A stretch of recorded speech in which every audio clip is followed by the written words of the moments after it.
にあってどこを選ぶかの状態なわけですよ、ほとんどは。僕らはそこに選ばれるために何をするかなんで、ニッチナンバーワン戦略とかがいいと思うんですよね。ニッチのナンバーワンを取っていく。それによってはすごい簡単にいきますよね、別に1億なんて。どうやったら年商で1億超えられるんですかね。すごい雑な質問だな。1億売り上げ上げるってことですよね。そうですね。ゼロからってことですよね。はい、まあでもなんか結局マーケットの内容にもよりますし、例えば物を売るとかあったら商品、単価どれぐらいのものを、どういう特性があるものを売るかとか、それによってはすごい簡単にいきますよね、別に1億なんて。実際引っ越し屋さんとかって1億って大変な気はするんですけど、もし社長は会社を立ち上げられる時とかってどんな感じでされたんですか。シンプルに考えたら、引っ越しって自社のビジネスモデルを一番簡単に表した時って自動車メーカーと一緒なわけですよ。一つはセールス、車を売るっていう行為と車を作る、これが合わさって売れて作って納品、これで1台じゃないですか。でうちの会社もどっちかというと仕事を取るということと、うちの商品はいわゆる現場スタッフなんで、営業が取ってきてそこに行く現場スタッフを用意して1件なわけですよ。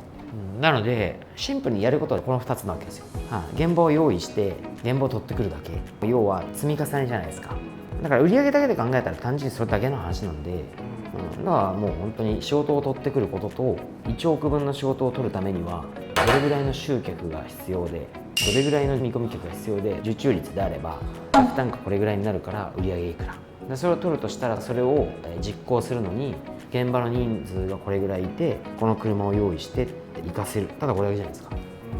それを計算してできるかできないかの話ですし、でその計算をした数を集める、取る、ただこんだけですよね、別に。確かに話で聞くと簡単なんですけど、実際に例えば営業に行ってお客さんが取れなかったりとかっていうこともあると思うんですけど、まあなんかその辺はもうね、そもそもニーズありますかと。自分たちがそのマーケットを作っていかなきゃいけないようなやつだで1億円作るって結構大変だと思うんですよ。引っ越しって必ずまだ発生していて市場が一応あって、でうちに来る時って引っ越しするけどどの業者を選びますかじゃないですか。ニーズはすでにあってどこを選ぶかの状態なわけですよ、ほとんどは。だとしたら僕らはそこに選ばれるために何をするかなんで、今度反対に、例えば生命保険です。で大体の人が入ってます。で例えば入ってる人に売りに行く、ここ今ニーズないじゃないですか。だってもう今入ってるんだから、ニーズがないところに売りに行くって結構大変なんですよね。これでやっぱりいきなり生命保険1億売ってこいって言われたらできないことはないですけど、まあまあ大変だと思うんですよ。だからそういう意味でどのマーケットを選ぶかとかは結構大事ですよね。ニーズが発生していないものを売らなきゃいけないってことは労力がかかるわけですよ。そのニーズを掘り出すところから始めなきゃいけないんで。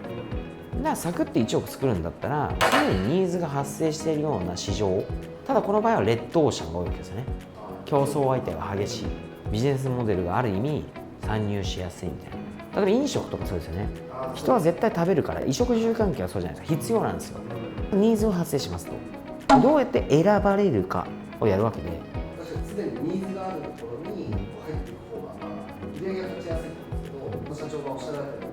うにすでに競合他社に入っていくわけじゃないですか。でその競合との違いを出していく、その差別化をしていくっていうのはどういうことをされましたか。全部差別化ですよね。全部って言いますけど内情は正直そんなに変わらないですよ。いい言い方すればうちも大手さんもやってることってそんな変わらないですよね。だって引っ越しだから営業して受注して荷物運んでみたいな、用意するものもほとんど変わらないし、その中でいかに差別化をつけるかっていう話でいくと、欲張んないことが僕は大事だと思っていて、例えば引っ越しで技術あったら単身の引っ越しだろうが家族の引っ越しだろうがオフィスの引っ越しだろうができるっちゃできるわけですよ。でも僕ら考えたのは、そのお客様のセグメントをフォーカスして、まず最初は東京のお一人様とかリンクスみたいな層にフォーカスして、ここに一番刺さるようなマーケティングとかコピーとか施策とかをやっていったわけですよ。でも必ずこれやろうとすると言われるんですよ。じゃあ家族の引っ越し来たら断るんですか？じゃあ単身でも学生断るんですか？そこにフォーカスしちゃったらこの人たち来なかったらどうするんですかって、大体みんなそこでそうだよねってなるんですよ。でもそこでそうだよね、やっぱ電話かかってきてね、家族の引っ越しだと取りたいよね、この形でマーケティングしたら来ないかもしれないな、できるのにもったいないよね、やっぱやめるかみたいなで、どんどん入り口を広げようとするんですよ。できるから。でもこれだと他者と何も変わんなくて、まさに差別化にならないんですよ。でも結論、ここに振ろうぜと振ったらここも来るんですよ。だからあれか、言い方変えたらニッチナンバーワン戦略とかがいいと思うんですよね。差別化っていうのを考えるんだったらニッチのナンバーワンを取っていく。じゃあそう言われたから事業何しようかなとかって、なんとなくこんなのどうだろうとか。そうですね。まあでもやっぱり飲食店とかは、見たいなと思いますね。例えば僕が飲食店やるんだったら、差別化ということでニッチナンバーワンを行くんだったら、寿司屋とかで高級の6席しかない2回転しかしない高級富裕層向けの寿司とか、それを例えば客単価3万とか取ったとして30日稼働したらシンプルにもうそれで月賞1000万超えるから年商1億超えるじゃないですか。富裕層向けだけやる、場所とかも全部ターゲット決めて、だって1日12人集めればいいわけだから、だったらもうマーケティングも簡単なんでペルソナを決めて、その人たちだけに当たりそうな場所とか名前とか決めればいいじゃないですか。これ1億超えるじゃないですか。もしくはもう極端な話、何駅だったら1番になるみたいな、ちょっと郊外の、まあまあ知ってっかなぐらいの駅で、ここの駅の周りでナンバーワン取ってやろうと。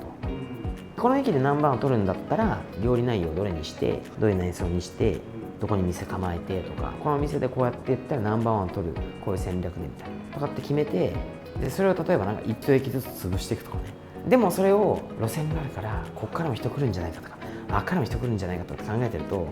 コンセプトが定まんなかったりするんですよね。月島で月島さんもんじゃって言われるけど、もんじゃを外して月島で何これみたいな、例えばですよ、発想の話なんで、例えばそういう風にして、でも月島のもんじゃを目当てに観光客とか来るから、集客はもしかしたら潜在顧客はいっぱい通る可能性がある。でもあえて月島でもんじゃの逆をやることで目には留まる。そこで目に留まった時にいかに100人中5人中に入らすかみたいなことを考えたりとかして、そしたら月島もんじゃの町にあるなんとかなんとかですとかテレビとか来る可能性があるんですよ。で月島だったらナンバーワンですうち、はい、だって他に店ないんでこのジャンルのみたいな。そう言われてみると、いかに広げすぎないというか、絞っていく、市場を調べて分析をする、どうしたら違いが生み出せるかというところを考えていけば、年商1億全然できないことはない。まあ1億ぐらいだったらそう思いますけどね。お店は開業したけど1年ぐらいですぐ潰れちゃったりとか、3年したらあんまり人も入ってないみたいな、飲食店で言えばですけど、そういうふうになってしまうっていうのは、その辺の事前の計画がちゃんとできてない人の方が多い。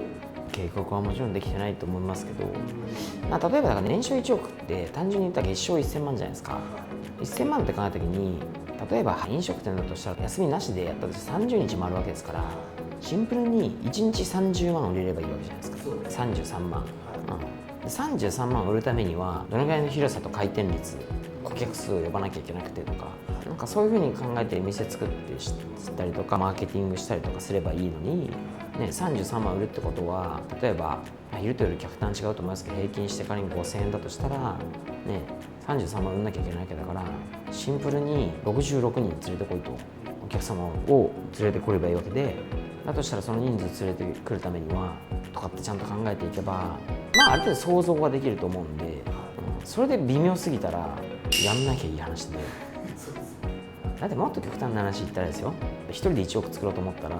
ファイナンスの話がなければ不動産を9000万で買ってきてリノベして1億で売ったら1回仕入れて売るわけだから、ただ売れる1億の終わりですよ究極。そう考えたら9000万でリノベしたら1億で売れるような物件を仕入れた瞬間に一発で1億だから1人でもできるし、このぐらいなんかシンプルに考えて計算できればよくて、その数を計算したらそれだけを集めればいいわけなので、それの実現可能性とかをちゃんとやれば、まあそんなに、話を聞いたらいけそうな気がしてきました。まあいいんじゃないですか。最初はいけそうだと思うことから大丈夫ですよこのチャンネルでは現場の様子、会社のイベント、ビジネスに役立ちそうな話などさまざまな動画を配信しておりますので、ぜひチャンネル登録をしてください。そして最後にこの動画にもぜひいいねをよろしくお願いいたします。ありがとうございました。